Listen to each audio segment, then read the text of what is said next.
Hey, friends, welcome back to the podcast. We're glad you're here with us today. It's spring. It's spring in Colorado when we're recording this. And with spring often comes decluttering or that urge to spring clean. I know we've had it. Last weekend, we went through our two youngest kids' rooms and pulled out 8 bags worth of Goodwill stuff and 3 bags worth of garbage, which also, how do these kids collect so much trash in their room? Children are really bad for the environment. I mean, it's just like so many pieces of plastic and paper, and like, why can we not put this stuff in the trash can? I couldn't even collect a handful of trash from my room. Yeah, I it's don't. it's It's bizarre. it's really bizarre feeling. So anyway, we were in the kind of purging mode, which there's other rooms in our house that could definitely use that seasonal purge. For our kids, for these two in particular, our oldest does a great job of managing her things and her stuff and her space. But for these two in particular, we find that they get a lot of anxiety and stress when their spaces are untidy. And they get a lot of anxiety and stress when they have to tidy those spaces and they have too much stuff to manage. So we try really hard to, about every quarter or a third of the way through the year, we go through, we purge, and we reset them nice and fresh. And it's always so inspiring for our kids. They always love their spaces. They spend more time in their room. They come up with a lot of more creative ideas when we've cleared out the clutter. So it's always a fun process. Well, the purging's not a fun process. Post-purge is always a fun process. But today we actually wanted to take this idea of minimalism or essentialism and decluttering and apply it to the family schedule. Because we're in one of our peak busy seasons. We have our our homeschool enrichment business, which is really hands-on right now. We have all 3 kids in soccer. We've got quite a bit going on. And so we're in our busiest season. So it's always a good chance to really check in and figure out what is priority, what is Yep. essential. What are we saying yes to that is just adding more and eliminating our margin? So we're going to take this idea of minimalism and essentialism and apply it to our schedule and how we've applied it to our schedule. Yeah. Yeah. And so, something to think about as it relates to this is we think of our schedule or our calendar as like the family calendar. So the family calendar includes all the things. It includes what I do for work. It includes what Abby does for work. It includes the stuff our kids participate in. It includes all the stuff we've said yes to that's outside of our family, right? Like with friends or extended family or their school activities or their sports activities. So when we talk about the schedule or the calendar, we're legitimately talking about all the things that you plan to do or even that you say yes to that were unplanned. Yeah. And, I think it was just a few weeks ago, I ran into one of my mom friends and she was like, I asked, how are you? And she's like, man, we homeschool to have a slow life and I can't keep up. Right. So feeling that spring surge of all the activities and all the things and all the concerts and all the plays and everything that's coming up, she was definitely feeling the weight of all her yeses. And that's kind of what we want to look at. And how can we take our calendars and our lives and really turn them into a calendar and a life that brings us life and brings us joy, and honoring the different seasons, because you will have seasons that are busier and you'll have seasons that are quiet. But how do we apply minimalism to that and still maintain community and activities and church and like all the things? Like, how do you maintain all that and live minimally within your calendar? Yeah. I think one of the things that we want to suggest to you and see if this hits home is this idea that what if the real overwhelm or stress that you're feeling in your family isn't about the stuff, but it's actually the calendar? It's actually all the things that you're saying yes to or that you've committed to ahead of time that now you feel obligated to follow through on. I mean, I would say it's both and.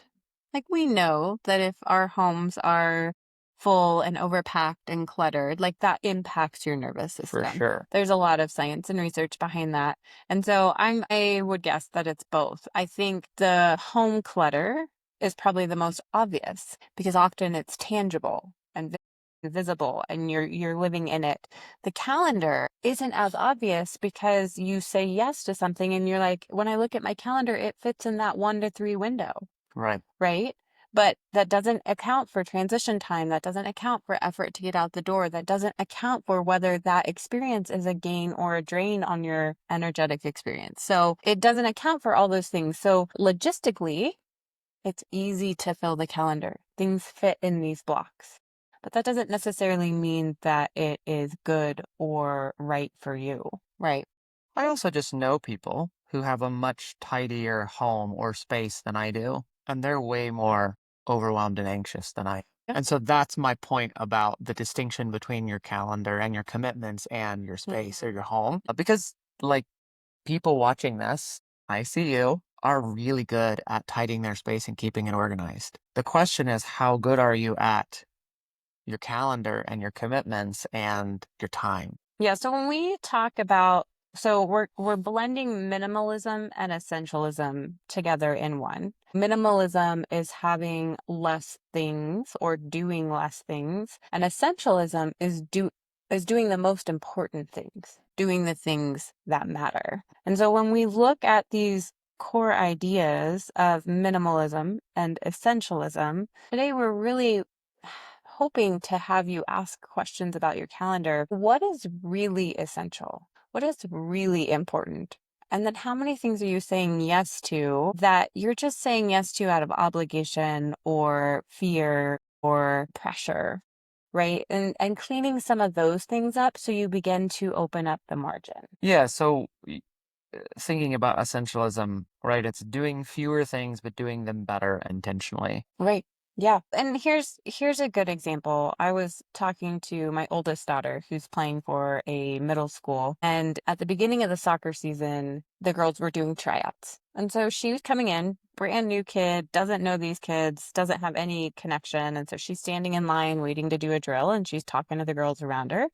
And the girls around her are like, I don't care if I get on A or B team. This is just the next sport. I do a sport every season, and this is the spring sport I do. Hazel and our daughter was like mind blown because this is her only sport, and it meant a lot to her whether she got on A or B team and how she showed up and how she played. They were so lackadaisical about it. And she had this moment where she was like, Mom, I value this so much. These other girls don't value it at all Hmm. because it's just one more thing that they do. It's Yeah. one more thing that keeps them at school so their parents can work the full day, right? They don't have to pick them up till 5:30 if they do 3 sports. So these girls didn't care. And it was such a good, for us and for her, it was such a good picture of you don't have to do all 3 sports. You can pour your heart into one, and it means so much more than when you do a lot and a lot of good things. I'm sure they got lots of great experience doing all 3 sports, lots of good coaching, lots of good practice working with other teammates. Like, not to say that those experiences of all 3 sports was bad, but also it devalued the experience for these girls. The question is, at what cost? Right. Yeah. There's lots of good things to be done. At what Mhm. cost? Mm. And I think, I think our daughter's example is such a poignant, helpful metaphor for what it means to choose essentialism, to choose something because it's the most important thing to you, to prioritize, in her case, soccer as this is my sport. This is what I do for now, right? Like, we offer our kids every year the opportunity to do something different or to try something new. But as a general rule, we disagree with the idea of 2 sports at one time. Actually, I disagree with it a lot. I've got a couple girls on my soccer team that I coach who do multiple sports, which means that they come to maybe one practice a week. They come to 60 or 70% of the games. And some weeks they miss practice completely and just show up for the games. And so what that does is it creates a disconnect with the team, right? It communicates with those that do show up that they're not as dedicated. They don't know their teammates as well. They don't know who has a strong kick and who has a weak kick. They don't know who can pass to them and who can't. And they truthfully don't know the sport as well Yeah. because they aren't fully in, Mm. right? So it's like committing to multiple things at a 50 to 60% investment versus I'm here, I'm present to learn all of it.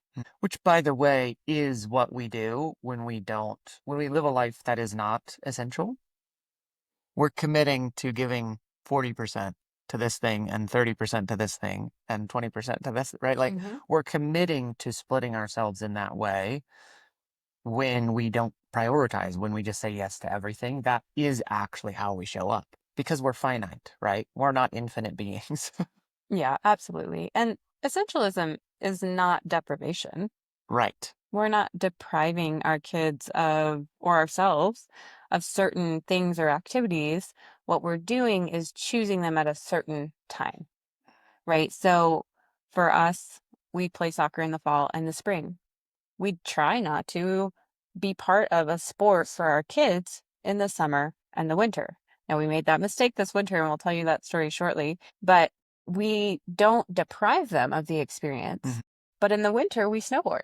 And in the summer, we swim and camp.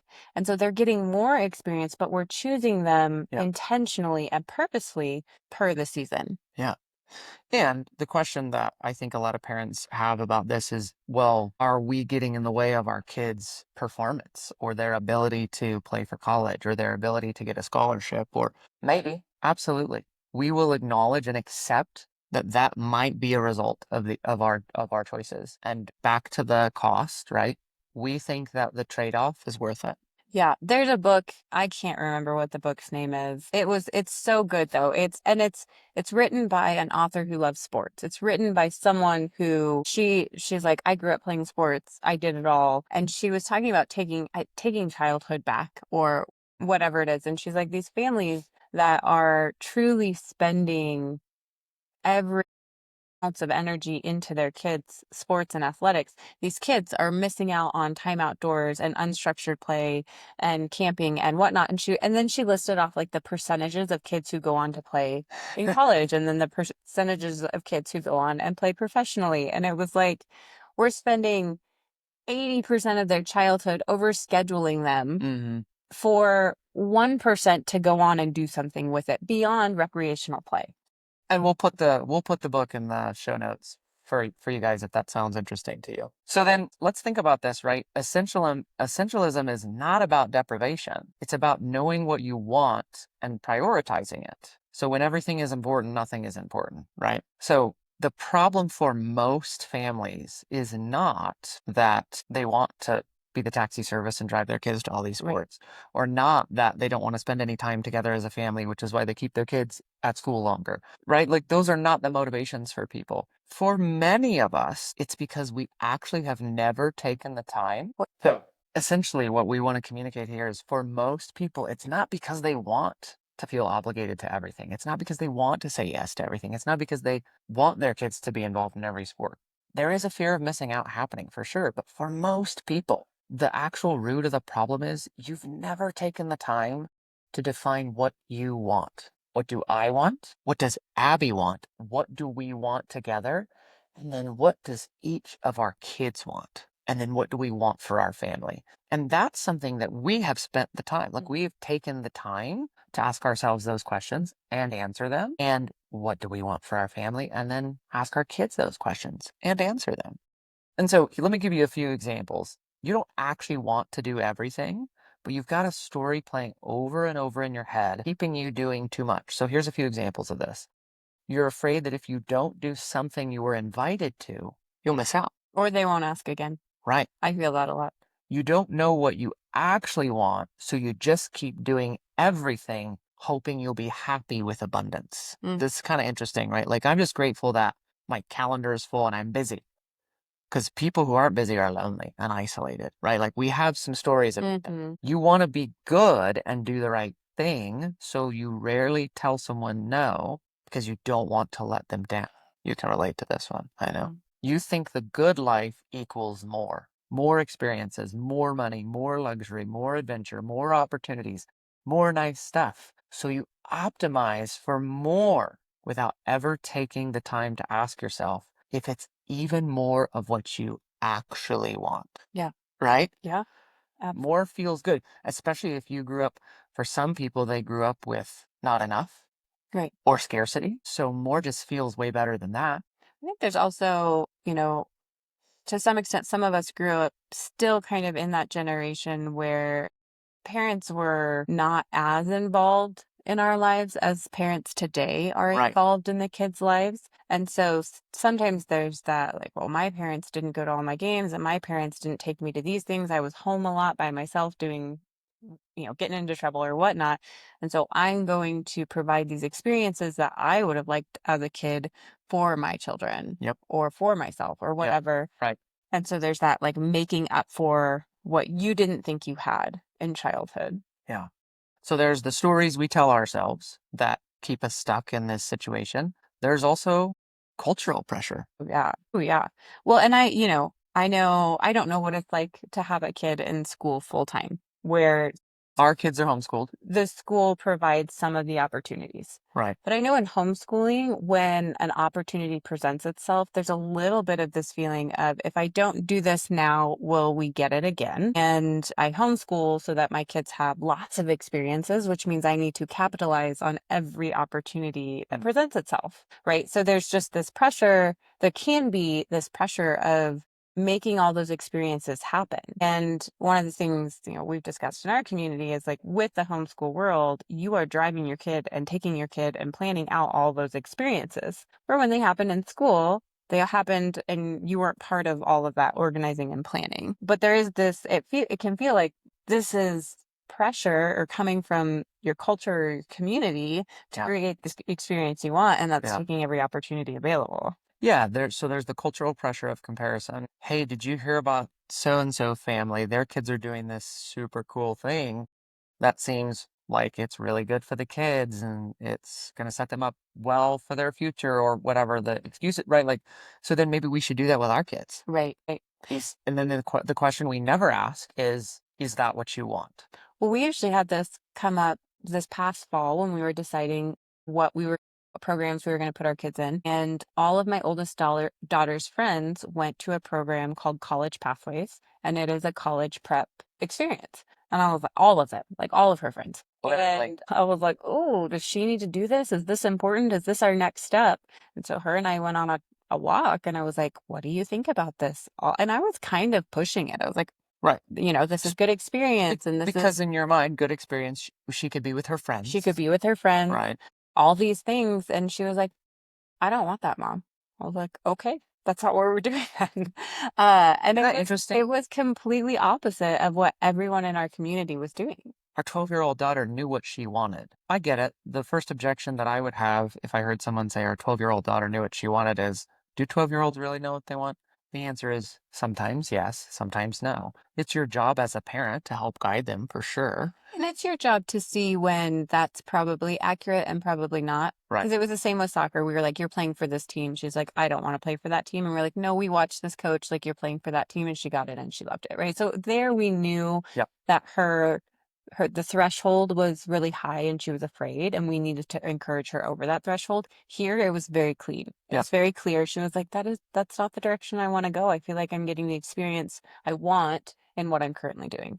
So just something to be aware of, and hopefully you take away from this episode, which is your kids probably know what they want. And if they don't know initially, they'll just need your help guiding and coaching them so they can figure out what they want. But they probably know what they want. Not all the time, but some of the time. And I will say that kids think they want to do everything because Depending on their personality. not one of ours, but depending on their personality, because they have some of these same fears. They have the fear of, if they got invited to something and we say no, they're not going to get invited back. They have the fear of not being a part of every play date.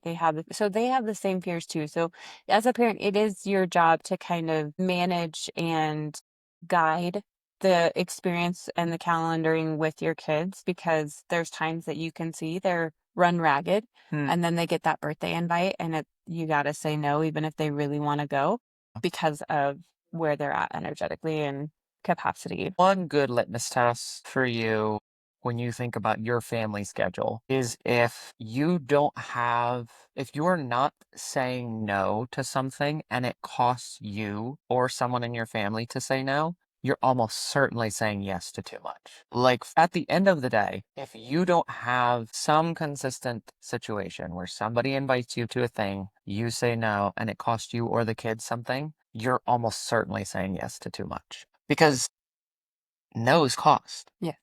No's have a cost to them. I mean, yes, yeses have a cost too. You say yes to something, you're saying no to something else. So Right. they both have a cost, but the no's tend to be the what feels like the heavier cost. Yep. And the other thing on like why families often feel so busy is that good things multiply. And when you have an experience, usually you meet people and those people are like, "Oh, you like to do this? Well, come do this with us." And like it's none of it. And that's the thing is none of these things are bad things. The extra, the extracurriculars, the extra clubs, the activities, the sports, the gymnastics, none of them are bad things. Right. But they do create a bad result in the short term and in the long run, I think, for families. Yeah, they create a life with no margin. Yeah. And that can stack up. That busyness, that fullness of schedule, it stacks up and it has an impact on all of us. Yeah, because every family has a capacity and limits in their time, energy, emotional bandwidth, finances, how much support they have. Do they have friends who can help take kids to activities or grandparents? Yeah. So for us, we found our current, and your capacity as a family changes, but our current family capacity is 2 seasons of sports. So right now we do spring and fall. And we actually made the mistake this winter of choosing a slightly less time cost sport experience over our down season. And we were like, oh, this is great. It's 1 day a week, no big thing. Keep the kids having touches on the ball. It'll be great. And it wasn't great. I mean, the program itself wasn't great, but Nothing about it also, was great, actually. also what we realized is that is our like sport season rest. We do a lot of snowboarding and time on the mountain, but it's a different feel than soccer practice 5 days a week and games on Saturday. So it's a different feel. We're still super active, but when we put a sport in that off season for us, it changed. We finished that off season not feeling rested, not feeling restored, and having a little bit of dread going into spring. And it's like, oh, here we go, back into sports season. And so for us, we realize we need that ebb and flow. We need the on seasons and we need the off seasons. And that's really important. So for our family, that's the rule we have established. It is 2 season sports and they have to be opposite of each other. So if our kids wanted to do a winter and summer sport, that'd be fine, but there has to be a break in between. And that's just what we've decided for now. Mhm. This is something that Abby and I, every year, we do our annual family reflection and planning. And if you haven't listened to that episode, you can go back and find it in our podcast recordings. It's really good. It'll give you the template for doing one yourself. And every year we just assess and reflect. Here's what we did this year. Do we want to do that same thing or do we want to make any changes? But the key here, the key thing that I want to communicate is every family has a capacity. We have taken the time to figure out what ours is and then live within that most of the time. Not all the time. We make mistakes. But We try things on, right? Yeah. You got to experiment to test that capacity. So our question for you is, what is your family's capacity? Do you know? Have you taken the time to have that conversation with your husband or wife, with your kids? What is your capacity? Well, and I think I would clarify capacity is not like what's your max. Capacity is not what you can fit in. Because the reality is, when we added that winter sport, it didn't max our capacity.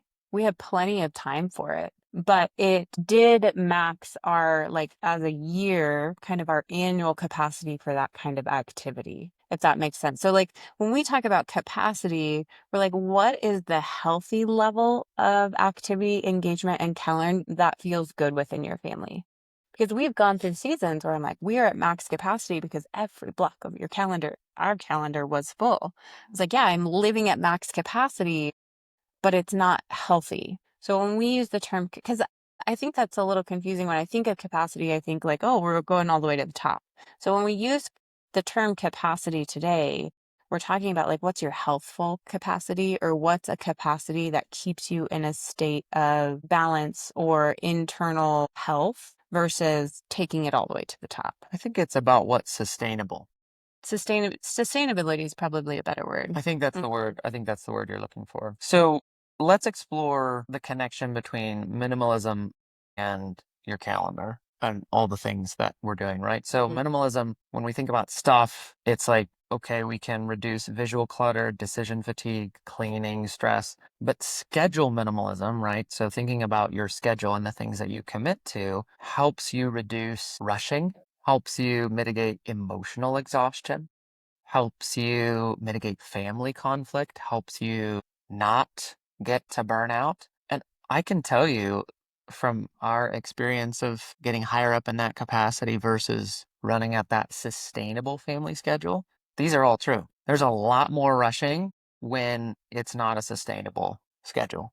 There's a lot more emotional exhaustion for everyone in the family. So 100% we can tell you from our own experimentation on this. If what I just said, the rushing, the emotional exhaustion, the family conflict, the burnout, if those things are happening for you and you're like, man, how do we make this better? How do we fix it? What we're talking about is the answer, right? So some examples of schedule clutter: too many weekly commitments, no unscheduled evenings or mornings. Notice that unscheduled, not intentionally doing a thing, but intentionally keeping it open for you to have a meal together as a family and have nowhere to be. Yeah. Running from place to place, weekends that feel like work. A minimalist schedule might include regular empty afternoons or evenings, slow mornings, 1 or 2 core activities per week, family rhythms instead of constant events. I love this. Yes. Yeah.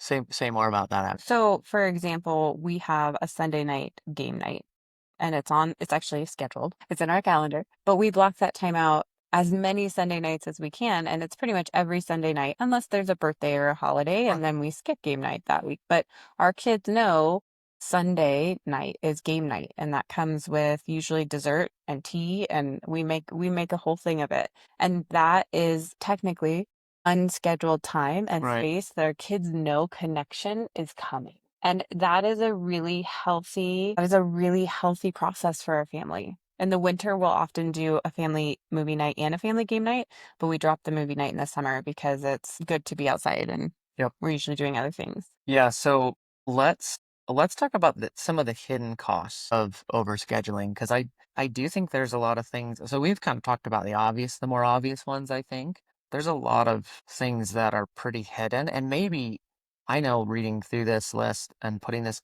podcast outline together, I was like, that's something I didn't really even think about, but it's 100% we lose it when we Yeah. overschedule, right? Yeah. So children lose boredom. Oh, There's yeah. no time for boredom, Oh, yeah. right? We're never bored. I'm not bored. She's not bored. Nobody's bored. Well, and whether it's overscheduling or devices, Yep. kids today don't know how to be bored. Right. And boredom fuels creativity. Boredom is life. The data is very clear on this. So healthy for all human beings, children and adults alike. Yeah, unstructured play for kids, but also for adults. When was the last time you chose something that it's play to you and you had a large block of time to do it in? Right. Wow, what a gift, right? But having that unstructured play where the boredom can stimulate creation and having the space and time to do it. So even if, as an adult, that's extremely hard to create. If we can create that for our kids, incredible. But if we can be the example and demonstrate that for our kids, even more powerful. Then there's deep friendships and family connection, right? So there's just frankly no time for that stuff. Right. Even if you're rushing from one thing to the next and pieces of your community are each of those experiences, you're like, hey, how are you? Bye, gotta go. It's Like shallow. it's very shallow. Right. There's not the time to sit and marinate in those connections and those relationships. Yep. Family game night's often like 3 or 4 hours, right? That's deep. Mhm. We're in it. We're in it for hours. It's not 30 minutes. Yeah. So yeah, that's good. And then parents lose presence, right? Regulated presence, being actually present in the moment with each other, with our kids. We lose a chance to rest, to reset, Yeah. to recover. To recharge. Yeah, we lose time and space for meaningful conversations. You touch the surface, right? But you don't get into those under layers of maybe what's brewing underneath or what you've been thinking about for a while but haven't reached to. If there's no margin in your life, you don't get to bring those up. You don't have space for those things. Yeah. And you ultimately, the family loses those shared rhythms that again, I think it's kind of hidden. It's kind of invisible. We don't even realize it's gone until we have a chance to do it. And we're like, oh, that was really nice. Like, so dinner together, walks as a family, reading together, conversation, spontaneous play. We often will have spontaneous play as a family on the weekend. The kids will be like, hey, Dad, let's go play basketball at the neighbor's hoop. Yeah, great. Spontaneous, right? Like, well, because we've made space in the schedule for that, where there's nothing scheduled. Right. Yes. I will also say one of the other costs of the overscheduling is the impact on the family's nervous system Yeah, as individuals, and then like the nervous system as a whole. Like I would sure. say our family has a nervous system, and Right, that's right. where, you get the emotional exhaustion and the family conflict. But also, I think of sometimes our summers. Sometimes we do try and max our summers out because Colorado summers are so short. And depending on how our schedule falls, it can fall where like every 2 or 3 days, it's like you go from one backpacking trip to a camping trip to a paddleboard trip to a mountain hike. And it's like it is the adrenaline rush and the dopamine hit of all these adventures. And then if we have a week where none of those things are happening, I feel my own nervous system struggle because it was like dopamine hit, dopamine hit, dopamine hit, and then nothing. And I almost personally feel like, wow, this is uncomfortable not doing anything. So you get used to this pace. Your kids get used to this pace. So then when you carve out this margin, it's actually sometimes not restorative and not restful because that you're coming off of all those hormonal fluctuations and it can feel challenging or uncomfortable. And so the cost of overscheduling is that like constant revving or high idling of your nervous system without the rest, without the recovery. And by the way, if you hear this podcast and you want to make changes for your family schedule, you will experience withdrawals like an addicted person. Mhm. So, what Abby is describing is the normal experience for people who are not used to resting and margin. So, it will not feel better initially. No. In fact, all the emotions that you've been avoiding, that you've been carrying with you and resisting, will come up. And that will not feel as good as the dopamine and the adrenaline of the rushing from one thing to the Mhm. next. Yeah. But if you stay with it and you feel those emotions and you give your nervous system a chance to come back to regulation, you feel better than you have felt in a long time. Yeah. Yeah, it's a real thing. So if you apply some of these things, pay attention. It's not so different that when you make a change in your life, it doesn't always feel good at first. But there's that and there's that for your kids. So what can happen is if you have been operating over scheduled and you've decided you're going to create some margin in your family's life, there very well may be more sibling conflicts. There Yep. very well may be your kids harassing you more because they're used to being entertained and Yep. they don't know how to be bored. They don't know Exactly. how to live in that space. So it's going possible that what we're suggesting might feel hard at first. And you may feel like you're failing at it. You're like, this isn't working. This is supposed to make my life better. It may or may not feel that way initially. So the other objection and fear that people kind of have when we talk about these things, because we talk about these things with our friends and family and people we love, is, well, if we say no to more things and we have more margin and we have less in our schedule, we'll lose community, right? We'll miss out on all the connections. But here's a very important truth about community that I want you to hear. Community does not require constant activity. It requires consistency, it requires shared experience, and it requires presence. That's very different than constant activity. And consistency, by the way, could be once a month, but it's once a month and it's essential so you don't miss. So you prioritize it. The only way we're missing that community event is if we all have the stomach bug, then we ain't going. Nobody wants you there and you don't want to be there. Abby, give us some examples of what a slower community looks like. Yeah, having a slower community. I mean, it can look like once a month, a blocked out time. We have a community that we meet with once a month. We block out 4 or 5 hours and it's a meal together. It's shared time together. It's very intentional to be deep and meaningful, but it's only once a month. It could look like having people over for dinner once a week.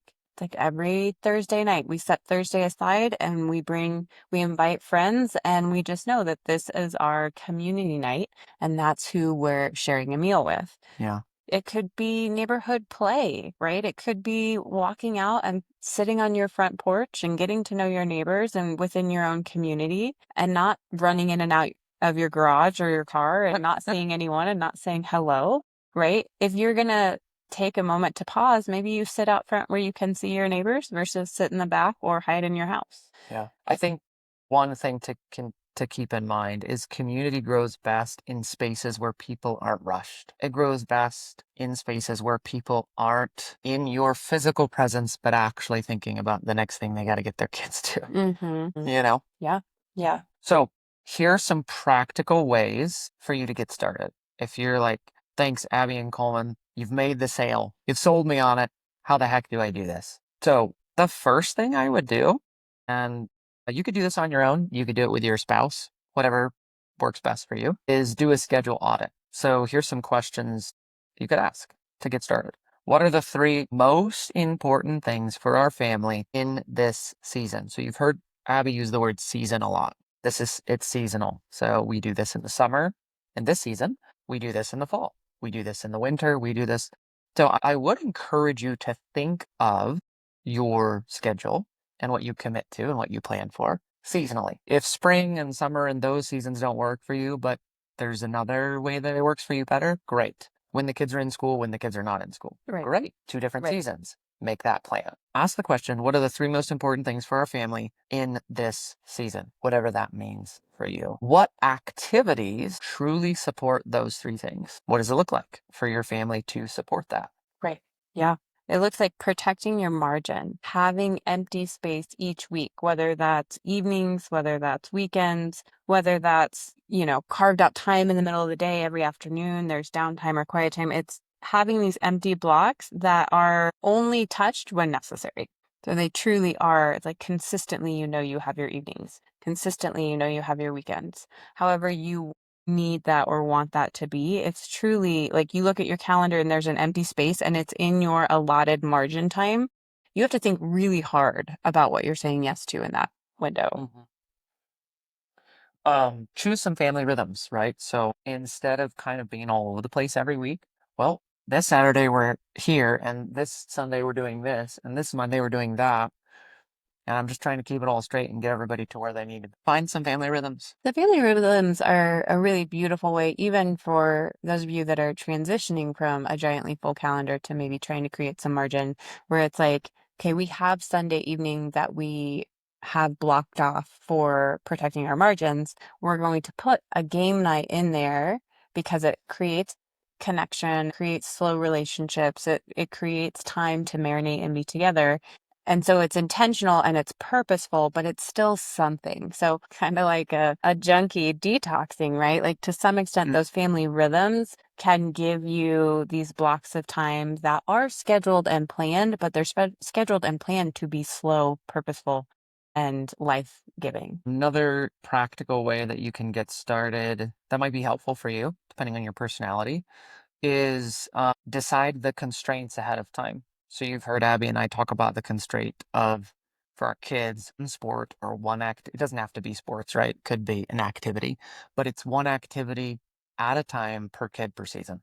That's just a constraint, right? So we've built that constraint. We decided ahead of time that we're going to honor that constraint, even when we decided to do soccer in the winter, technically that held with that constraint, but we lost our reset in that season, which is why it didn't feel great for us. But yeah, so look at your schedule as you're doing your schedule audit and ask yourself, okay, what would this schedule look like if we had this constraint? Whatever that constraint needs to be, or whatever feels good to you and your family. What do you want? I will say this. There are families who live with a less full, less busy schedule than we do. And that feels great to them and it works really well for them. And that's what they want. They're doing great. They have margin. Right? Like it's healthy for them. There are families that live with a busier, more full schedule than we have. And they're also doing well and connecting and have deep friendships. And that's working for them. So don't get too hung up on well, how much is too much and how much is too little. Because the answer to that question is only something you and your spouse and your kids can answer. Yeah. We can't answer that for you because it's very specific to what do you want for your family? Mhm. What do you want for you, for your spouse, for your kids? So whatever those constraints are, that will be very unique to you. Mhm. And but I would highly recommend that you have constraints. I think they'll be very helpful. Yeah, absolutely. And like we said, you can adjust those constraints, like seasonally, our spring is full. And we knew that coming in, and we know that every spring when it comes around. And so we adjust our capacity and we adjust our constraints. And then often we come to summer and we, close them up a little bit, or we turn and we close them up even more. And so those constraints often adjust for us per the seasons. And so you can also kind of find your rhythm with practice of what feels good each season for you. Yeah. So couple of questions that we want to leave you with to continue working towards this practical application of how do I get started? What can I do practically to maybe live in a different schedule this summer, let's say, for example, than I did last summer that feels better to me. So, first question, what parts of your schedule give your family life? They're life-giving to your family, right? They create the environment where the members of your family thrive and where they're at their best. Yeah. What parts of your schedule leave everyone exhausted? What parts of your schedule leave you irritable, rushed, and just overwhelmed? Yeah. And finally, what would it look like for you and your family? This is personal to do less, but better. So if you fast forward the clock to this time next year, what would it look like if you had less commitments, but you loved what you were committed to Mm-hmm. because you felt like it was so aligned with what you want? Mm-hmm. So I'm going to take you back to that story of our oldest daughter in soccer. She was there and she cared a heck of a lot about the outcome of whether she made the A team or the B team because she was doing something that she really cared about and loved.